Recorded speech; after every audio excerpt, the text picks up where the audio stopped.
All right, friends, we are doing something a little funky today. You'll notice I have two mics.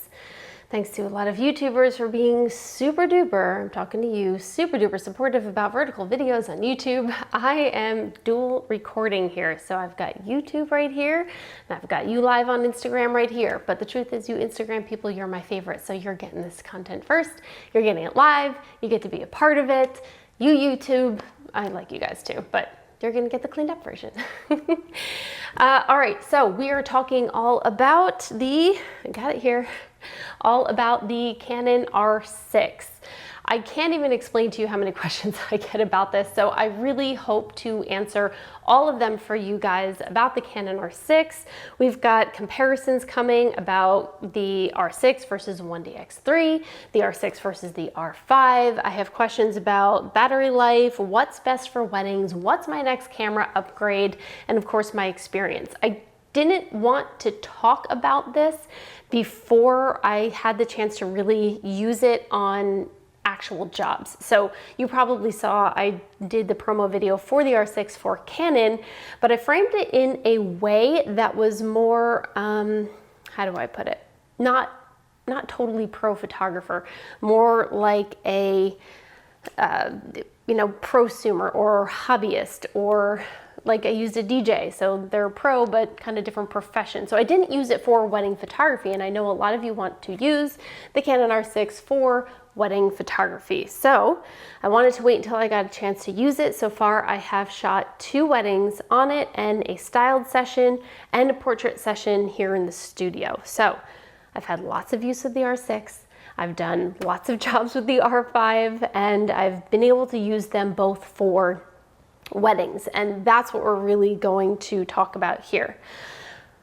Okay, the biggest questions I have, I am going to get into the Q&A, but I wanted to go ahead and go over the basics of the camera, comparisons that I found, things that I found. I'm going to be pulling up photos that I have with the R6 to further explain to you why I think one way or another about this camera versus other ones. So got to do this all in an hour or two because it'll cut me off. You won't cut me off. Actually, I'm shooting with the Canon R5. This will cut me off at 29 minutes. So you're going to see me stop and start that. All right, Canon R6. First of all, if you are looking to trade up your camera, you guys at YouTube can head to the link below to look at Adorama's trade-in program. You guys just go to Adorama and you'll see trade at the top or something like that. But what we typically do, which what I do and what I did when I moved on to my cameras, is we have an older camera or older camera that's our backup camera. We want to buy a new camera, and that means we sell the other one. Selling it on eBay or somewhere else can be a real pain, but if you sell it through a place like Adorama, they will actually give you more money than they typically would just buy it for if you trade up and buy another camera with it, which is what you're all, I assume, going to do sometime in the near future. Thank you guys so much. I see questions coming in on the bottom, so I really appreciate that. Oh, thanks. Do you like my shirt? No, I do not. Just click a button. Okay, so that's number 1. Just gonna check that off my list. Number 2, focus. Let's talk about the focusing system. A lot of people are wondering, is there a difference between the focusing in the R6 and the focus in the R5? Personally, I don't actually, don't quote me on this, as the Canon spec is what Vanessa just said, but I don't think there's a single difference. I'm pretty sure it's the same deep learning technology. It has the face, eye, head detection. It has the animal eye detection. It has all of it, right? Everything you want. I have not noticed any difference whether I use an adapter on here to use my EF lenses or whether I'm just using an RF lens like the 24-105. So the focus is crazy good. If you are currently shooting with a 5D4 or you're shooting with a 6D Mark II or something along those lines, you are not even ready for what's about to happen with this focus. At a risk of sounding like a complete jerk, I barely think about my focusing anymore. I barely think about it, to the point where I miss crop things because I'm just like, it's fine, it's focusing all by itself, and I barely have to even check it. So there's take that for what it's worth. You know, if you're the type of person that complained when photography went to digital and the barrier to entry got lower, let me tell you, you're gonna be mad about the focusing system on this baby, because the barrier to entry just got lower. It did, it flat out did, because the focusing on this is so good that focusing with this system is no longer an art form. It's not, all right? So it's incredible. It's the same focusing system, I believe, that's in live view on the Canon 1DX Mark III. So if you are a wedding professional, portrait professional, or you're shooting with animals, since it has an animal eye focus, I can't see you not wanting this autofocus upgrade. Now, whether you upgrade to the R6 or the R5, that's a completely different story. We will get there. But the focusing system, it is life-changing, flat out life-changing. Is it heavy? Well, you can't see my bicep when I'm holding it, so I'm gonna say no. Super heavy. That was just for the YouTubers. You guys couldn't see my bicep there. So let's talk about the weight of this camera. So I ended up shooting without a battery pack for the 2 weddings and styled shoot that I did. And I have to say it was a lot of fun, because I just would pick it up and it's like, oh, it's a toy. It's like super light and super fun. And I'd be putting it up, and I definitely use this viewfinder a whole ton. I use this viewfinder. I would constantly be, you know, I would shoot over something like this and then just like flip it so I can kind of see what's going on, or I'd be shooting up at something and have it right about there, or, you know, wherever it ended up being. So the weight was not an issue. I was always able to hold it out as much as I wanted to, and then with the in-body stabilization, I'm not really worrying so much about the camera shake. And I say so much because, yes, I do worry about the camera shake, obviously, because you know, the up to 7 or 8 stops of stabilization that the camera has, if I'm doing this, it's not gonna do very good. I hope that didn't just hurt the camera. So it has the in-body stabilization, same kind that you have in the R5, and it's pretty phenomenal. I had no problem hand holding this when I was shooting videos throughout New York City, even with like a 70 to 200 lens on. So that says a lot for the stabilization in here. You see 3 Canons in this vid. Oh, I see what you're saying. I've been working out lately. Anyway, so the weight of it, it's, at least in my comparison, because I'm used to shooting with the 1DX Mark II, the 1DX Mark III for weddings. This was a hysterical difference, and it almost made me think, do I even want to put a battery pack on here? So let's also jump into battery life, taking that on there. Battery life, let's see, for the micro wedding, it was a 10-hour wedding. I noticed that I changed the battery during the ceremony about 4 hours in. No, I take that back, 3 hours in. No, they did a first look. Okay, I take it back again. About 4 hours into the job, I changed the battery. It wasn't totally dead. It was just at the lowest quarter, 1/4 power, and then I changed the battery. And it was during the ceremony, so I'm never gonna wait for it to start blinking on me. And I changed it, and I didn't have to change it again. However, it wasn't a typical reception where I'm shooting first dance, parents' dances, toasts, and a bazillion dancing things.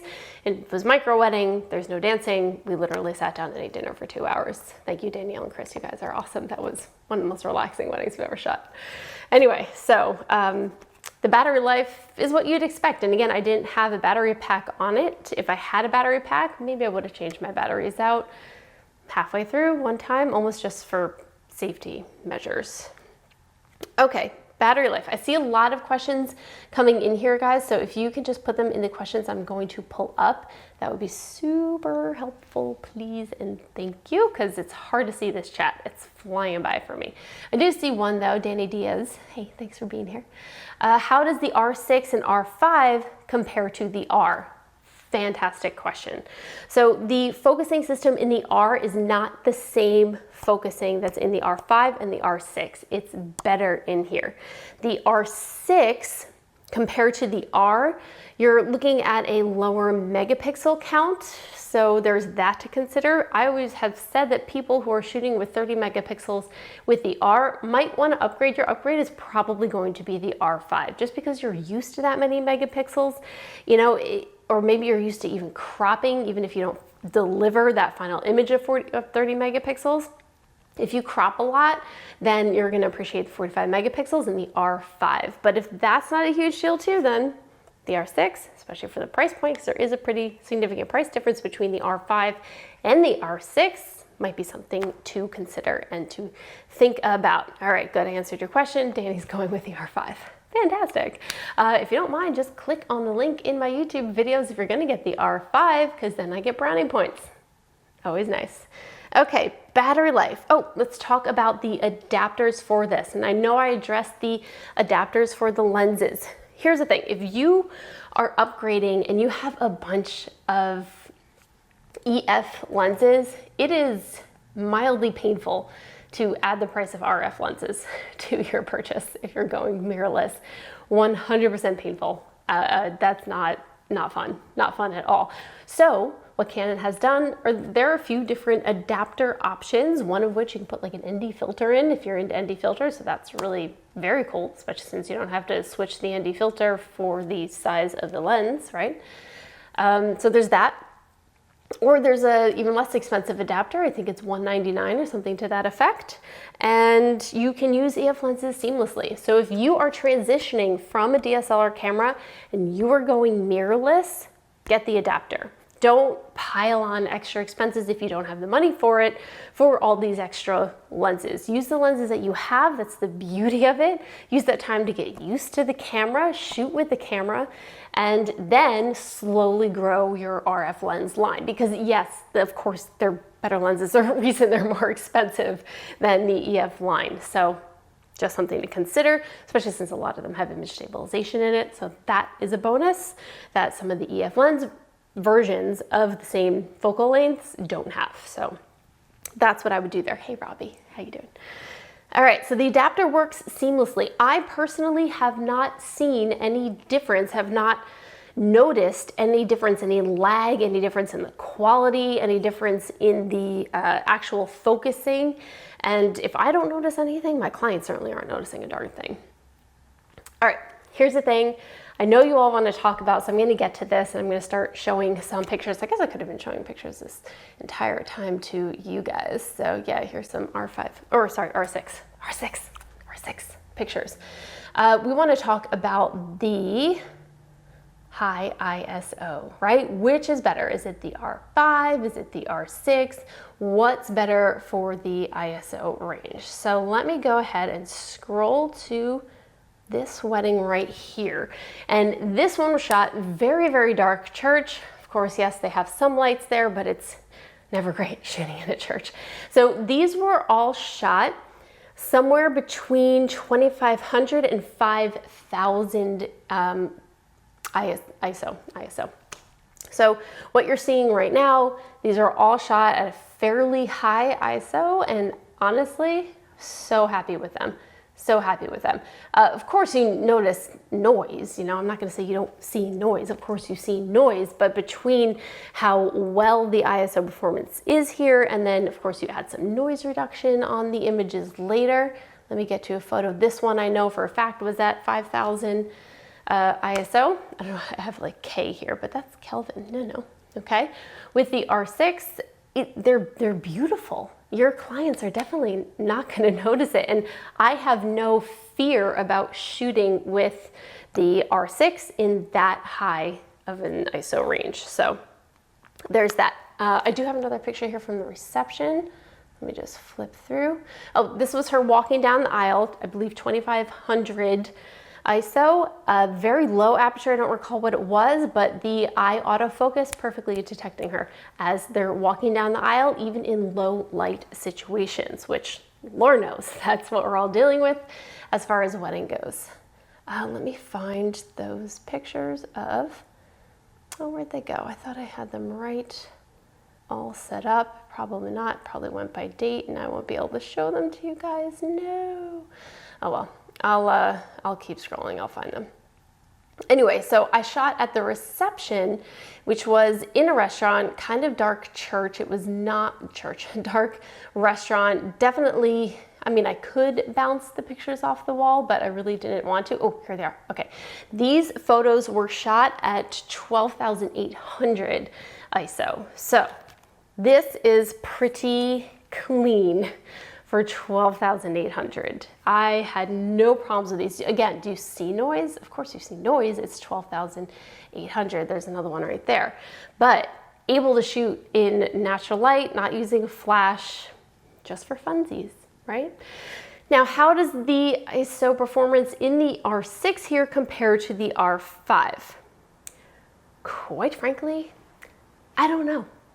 Unless I am super duper pixel peeping, which if you go on my YouTube channel, I have a video where you can download the raw files of 2 high ISO shots of the R5 and the R6. All you have to do, go to my YouTube, youtube.com/Vanessa Joy, or you're already here.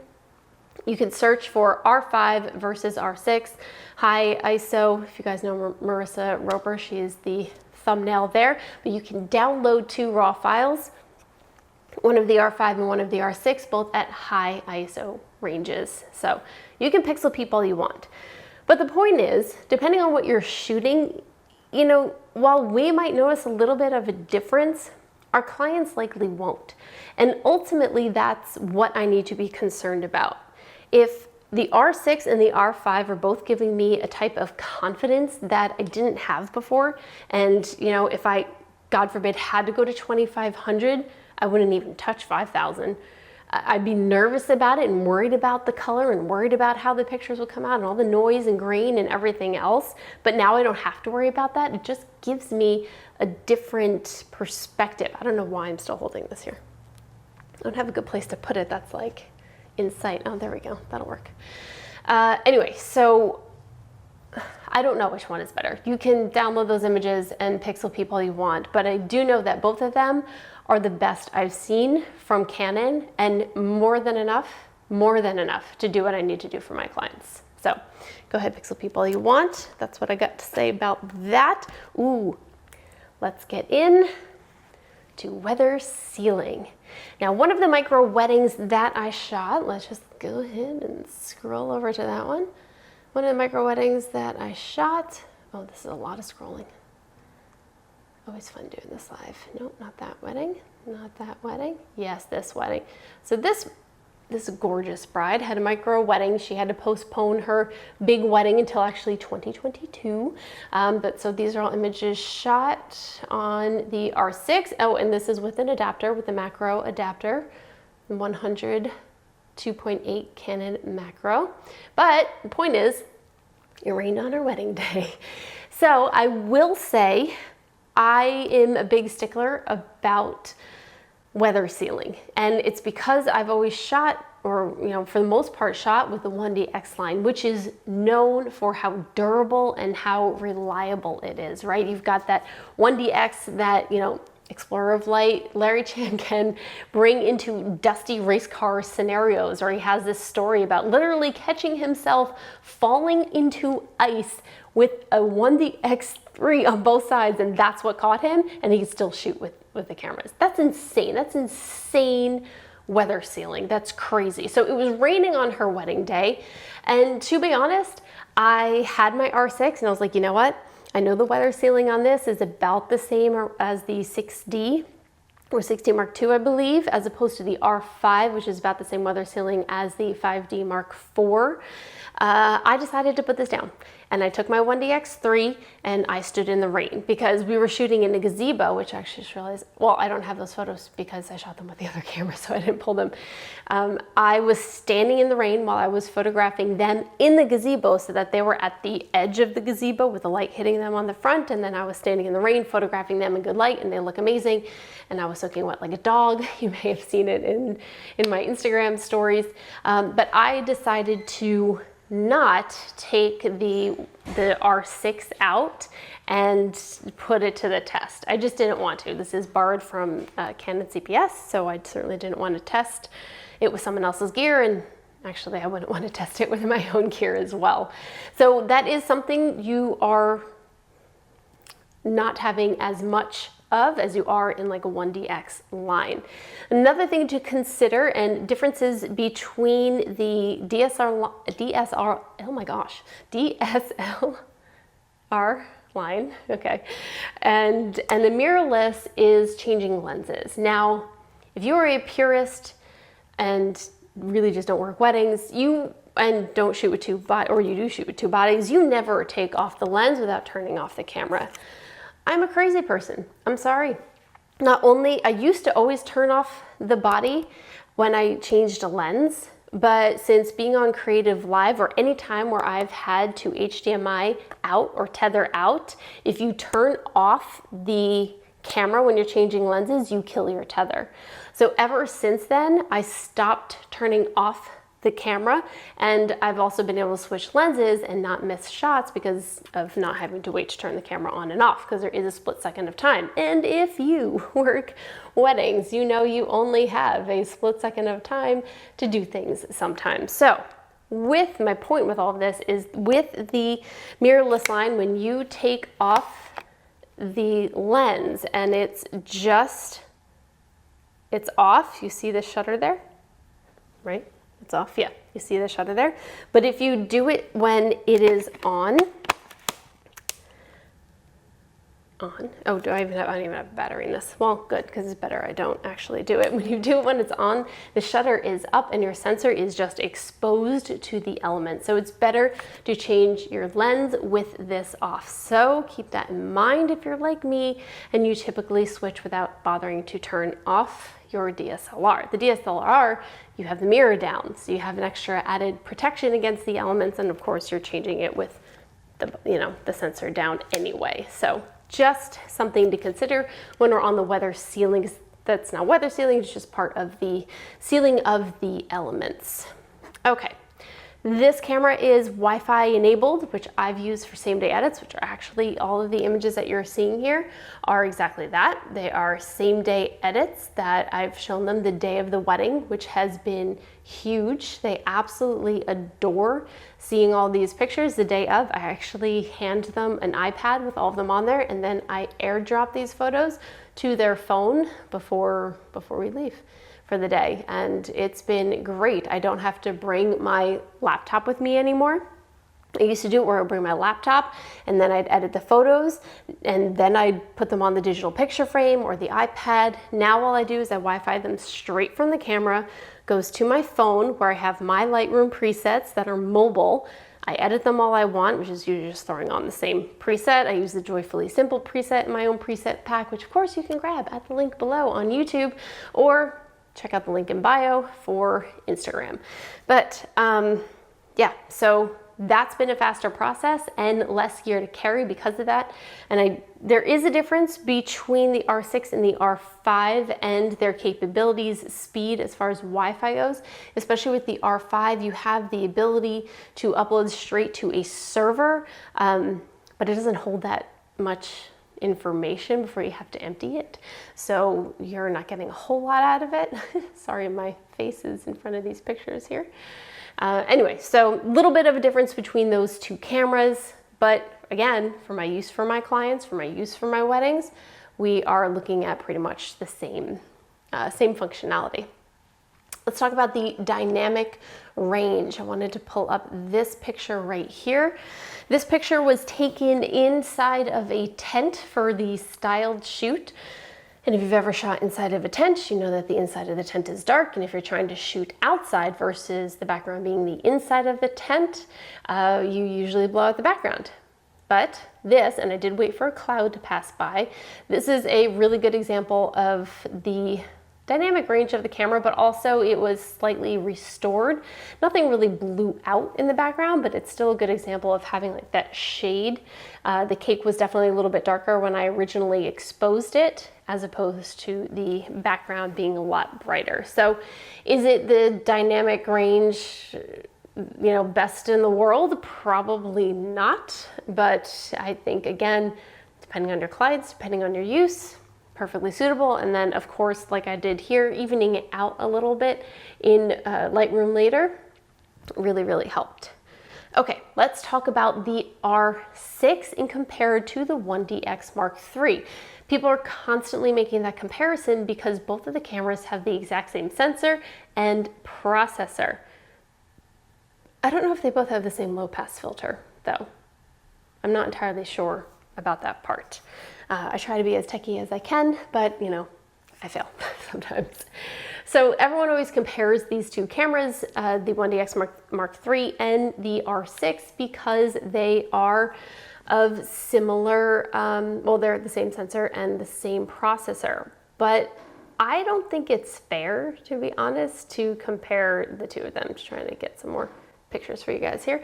I don't think it's really fair to compare those two cameras. They are not even close to being in the same family, and someone that's going to be perfectly happy with the R6 as a camera doesn't even need the functionality, or not even functionality, build of the 1DX3. The 1DX line is a camera tool that is specific for certain scenarios and certain types of photographers that need extreme weather sealing, that need really fast shutters, that need that kind of durability in a camera. So I don't think they're in the same ballpark. If you are shooting weddings and portraits and you have a, I don't know, 5D Mark IV or equivalent, you're probably going to go to the R6 or the R5. I don't see you needing a 1DX3. I just don't, because that's not what you necessarily need, unless of course you're standing out in the rain like I was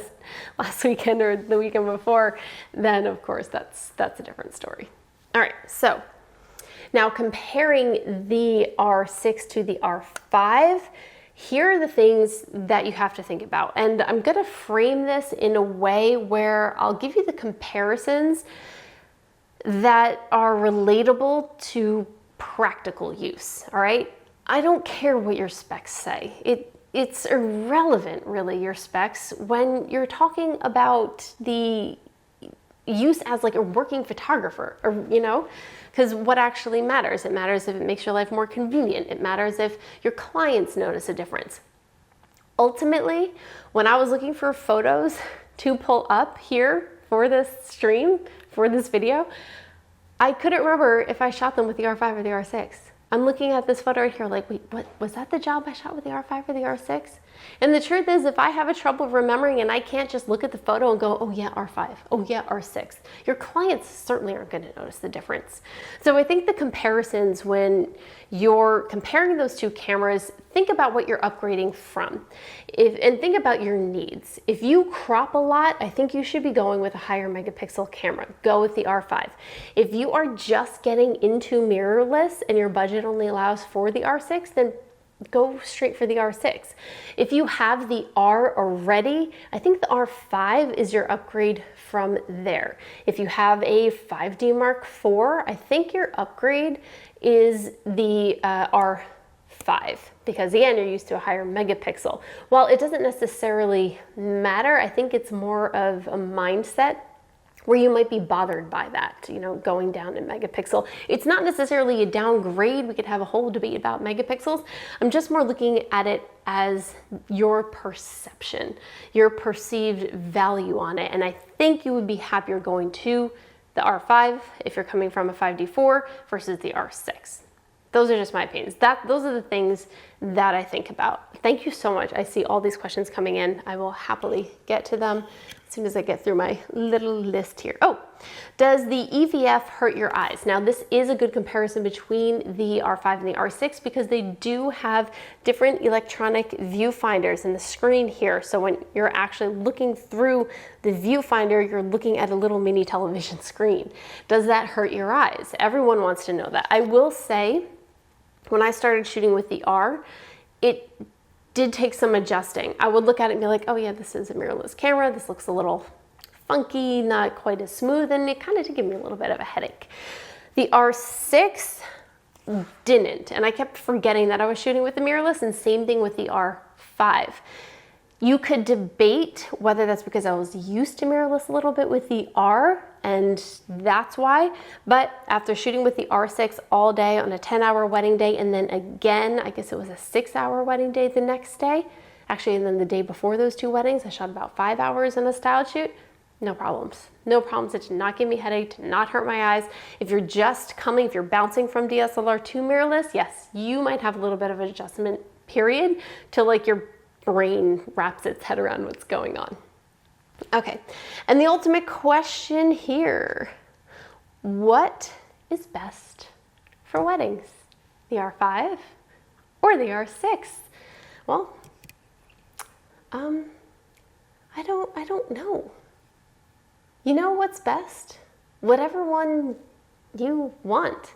I had no problem shooting all these jobs with the R6. These are all R6, images here. I had zero problems. I had zero issues with it. I didn't think at any point, oh, I really wish I had an R5 right now.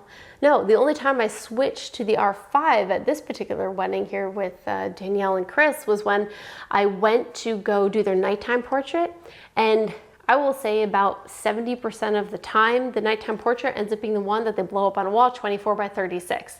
So in my head, well, this will have no problem blowing up to 24 by 36 or even to 30 by 40. I was like, let me give myself a little more megapixel room. So I shot with the R5.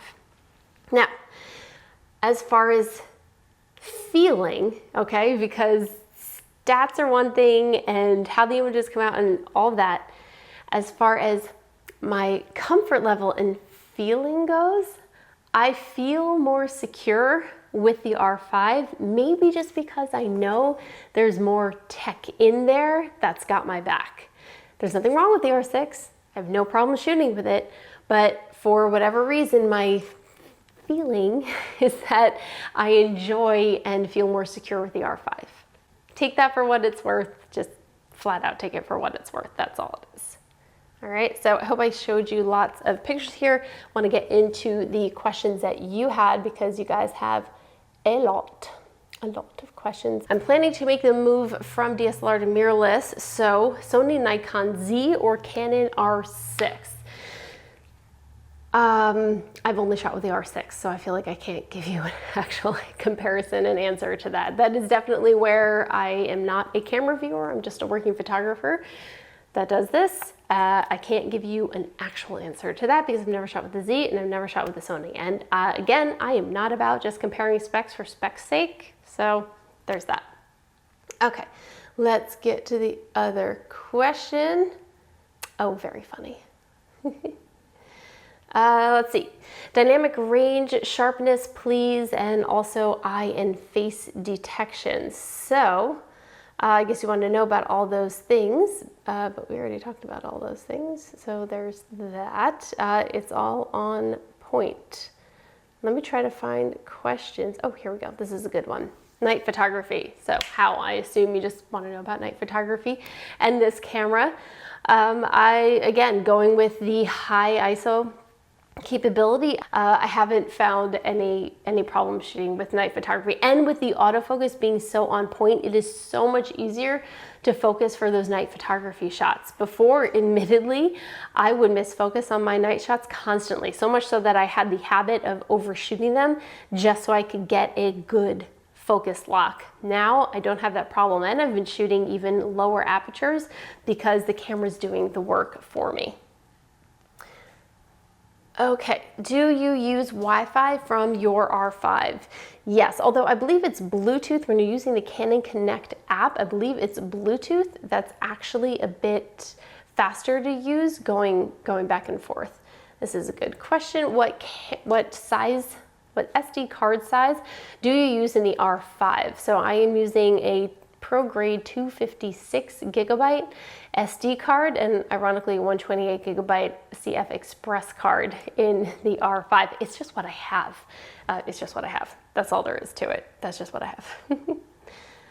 Oh, this is a great question, also from Danny. How do the ergonomics feel from the EOS R to the R5? Is it subtle? I would venture to say that no, it's not subtle, because the ergonomics of the R, it wasn't natural to current DSLR Canon users, as opposed to this R5 or the R6. If you're a Canon DSLR user, you will pick this up and your muscle memory will be exactly where everything is. You will have zero problems.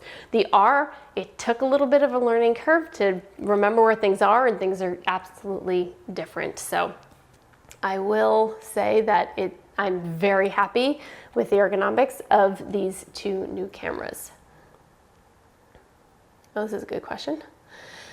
I ordered my R5 over a month ago, and it back ordered. Is there someone at Canon you can talk to? No, I talk to the marketing department. They have nothing to do with production. It's a really good question though, because ultimately the R5 and the R6, super popular cameras. Well, I'll say this, the R6, you probably won't have a back order problem. So there's that. It is not as back ordered as the R5. So if you were really anxious and you want to jump in right away, you'll probably have better luck getting your hands on the R6 right now versus on the R5. So just something to consider. There's a good one. Is it good for landscapes and portraits? I am not the best landscape photographer in the world, but I have shot for the initial R6 line. I shot landscapes and had no problem doing it. I'm not the best, again, not the best landscape photographer. And then for portraits, it's absolutely beautiful. Here I can pull up one of the portraits I recently shot in the studio of this gorgeous little girl who is a little pageant girl. She's absolutely stunning. Oh, that brings up the point. I also had no problems using this with the, hold on, let me flip this so you guys can see it a little bit better. There we go. I had no problems using this with my ProPhoto flash system, using it in the studio. But if you are using flash on here, automatically when you put something into the hot shoe, flash or trigger, it turns off the exposure compensation, which makes sense for cases like this photo right here, where you are turning the natural light exposure completely black. If you had the exposure simulation on, then you'd be trying to look through here and be completely black and you won't be able to see anything. So that's why it automatically turns off, and then you can see what you're actually shooting. That is something that I miss an optical viewfinder for, because if I'm shooting in low light, you end up noticing the lag a little bit because you're essentially watching a video, right? And if you're shooting at low light, it goes to a lower shutter speed and you kind of see the drag kind of the shutter, if that makes sense. So that part I do miss about the optical. Or if I'm shooting outside and I put my trigger on and I want to see my ambient light because I'm just using my flash to add to that, not to replace it, I end up getting my ambient exposure before putting on the trigger just so I can see it, get it faster. Then I put on the trigger and add my light. So I do miss optical viewfinder for that purpose, exactly. Joe Mass, do all Canon Speedlites work with the R5 or R6? As far as I know, yes. I haven't tried every single Speedlight and haven't read through the manual that intently, but I imagine most of them do. Jay, hey Jay, how is the IBIS via video? So the in-body image stabilization for video is phenomenal with this. I've shot quite a bit of video with this on a New York City vlog, if you check out on my YouTube, where I did a lot of video with this, everything handheld, even some stuff where it was just sitting in my car like this and certainly shaking. It came out pretty smooth. If you look on my YouTube channel, I did a whole thing on the R5 video and I handheld all the different modes of video that I could shoot in, and I think they have very similar IBIS systems, so it definitely hid a lot of shake, and that's been helpful for me just for photography. Again, shooting in a church, while I can go higher on my ISO, I don't necessarily want to. Of course I want to be at the lowest possible ISO that I can be, so I'm going to lower my shutter speed if I have that in-body stabilization, in-body image stabilization, just to get my ISO a little bit lower. So that's a huge difference when it comes to shooting if you're upgrading from a DSLR camera. This is a good question. Is there anything that you feel is inferior on the R6 versus regular full frame? And I assume you mean DSLR. This is a really good question. Is there anything that you feel is inferior on the R6 versus a DSLR? Which do you prefer? I would say the inferior part would be when you're shooting and having to use not image exposure compensation because it's too dark. So shooting in low light, I definitely prefer an optical viewfinder versus the electronic viewfinder, especially in the studio. I wouldn't call that inferior, I would call that a preference. Oh, hey from Patagonia. Okay, Wishing Well says, what's the learning curve for someone who's never used mirrorless coming from DSLRs? Extremely good question. If you've never shot a mirrorless camera, you've probably seen people make the switch, and that's the biggest complaint is like, how long is this going to take me to learn? Am I going to be able to pick it up and shoot, or am I going to have to practice with it and make a ton of mistakes? Again, I did get the chance to shoot with the R, but because the body build of that is so different from this, I'm just going to go ahead and jump and say, if I came from my 1DX line, or if I came from a 5D4 line and just picked up this R6 or picked up the R5, the learning curve is so slight, if not anything. I did notice, and I don't know if I can change this in a custom function, that when I go to change the ISO right here, it's the other way. Like, I think I'm going down when I'm doing this, but I'm really going up, or vice versa. So that I did notice. Again, I don't know if that's a custom function. I almost feel like it's, you know, when you play video games and you either prefer like the X axis one way or the Y axis the other way.